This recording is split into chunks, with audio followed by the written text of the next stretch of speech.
A manifesto of arrogance.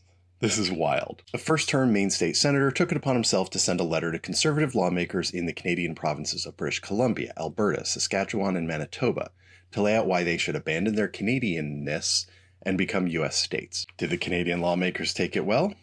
They did not. Can confirm. Republican Maine State Senator Joe Martin of Rumford wrote a 1,500-word essay called, quote, A Vision for Welcoming Western Canada into the United States. It boasts about the U.S. Constitution and insults the Canadian Charter of Rights and Freedoms. Senator Martin wrote that they would have to abandon their Canadian heritage and embrace an American identity, including, quote, Christian moral order.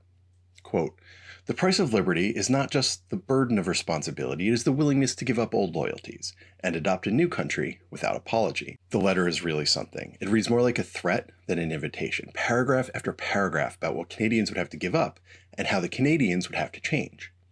Over and over and over. And the conservative Canadian lawmakers did not take the letter well.